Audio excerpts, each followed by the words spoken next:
We are back on this Monday morning, and we're reminded of a famous quote. This is from Margaret Thatcher. She said, if you want something said, ask a man. If you want something done, ask a woman. Former South Carolina governor, former ambassador to the United Nations under President Donald Trump, Nikki Haley took that advice to heart. In fact, it's the basis of her new book. There's the title, If You Want Something Done, Leadership Lessons from Bold Women.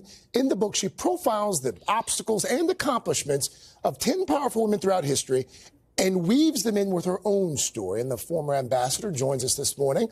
Good to see you again. Morning. Oh, great to be with both Welcome back. Welcome back. I just told you in the green room, I started reading the book this weekend. It's a fantastic concept. We're going to dig into the book in just a moment, but let's start with, because, I mean, the reality is you write this book about accomplished women, and there has been some talk, perhaps you've heard, 2024, that maybe this accomplished woman would run for president of the United States. And I know you've said you haven't made a decision. How are you going to decide? What factors will you consider? And what's your timetable? Well, I mean, I think, first of all, our focus is November. You know, everybody's looking at the November elections, and I've been all over the country working on that. And then after, you know, the first of the year, Michael and I will sit down. We'll figure out if there's a place for me. If there is a place for me, I've never lost a race. I'm not going to start now. We'll put 1,000% in and we'll finish it. If there's not a place for me, I have fought for this country as long as I can remember, and I'll do it until my last breath. And I think you said last spring that if your former boss, former President Trump, if he does decide to run, that you'll sit this one out. You won't run. Is that still the case? And if so, why?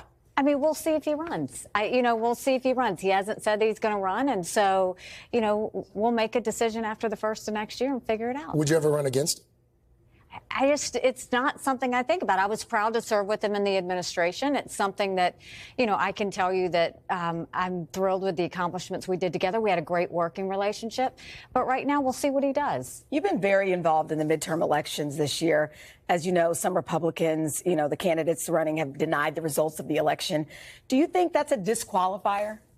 Well, I mean, I think that the candidates I'm helping, they're really focused on the economy. They're very focused on crime. They're focused on education. Those are the things people are talking about. I mean, do I think that the elections were real? Yes. Do I think that Joe Biden is the president? Yes. Unfortunately, I'm not happy with that, but that is what it is. And the candidates that we're talking about, and real people, they're talking about the fact that it costs more money to go to the gas station, and that's how they get to work. It costs more money at the grocery store, and that's how they feed their family. So if they deny those election results, though, you don't think that's a disqualifier? I don't know that I've talked to anyone that's denied the election results. Everybody that I'm helping acknowledges the fact that the elections, you know, were real. Let's talk about the book. What was the impetus? How did it come about? You know, this is a book about ordinary women that did extraordinary things. And if you're a parent, you know that if you raise strong women, they become strong. If you raise strong girls, they become strong women, and strong women become strong leaders. And so I was a fan of Margaret Thatcher and loved how she was very confident in herself. She believed in Britain, but she believed in herself. And then when I went to the United Nations, I learned more about Jean Kirkpatrick, who was my predecessor. And she was someone that was unapologetic about loving America. But then I met people like Nadia Murad, who was in Iraq. She was part of the Yazidi community. They were overtaken by ISIS. She was gang raped. Her family died, and she came out, won the Nobel Peace Prize, fought for her community.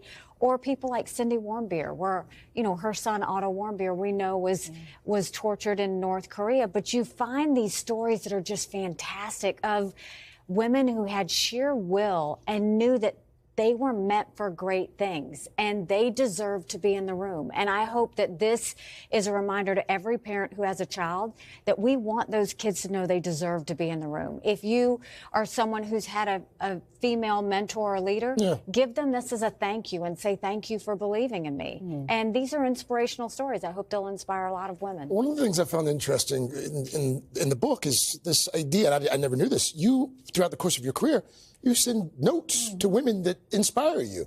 Who have you sent some of these notes to? I mean, you know, anytime I see a woman make a leap, you know, I think I sent one to the head of the New York Stock Exchange. I sent it to the first female head of Citi.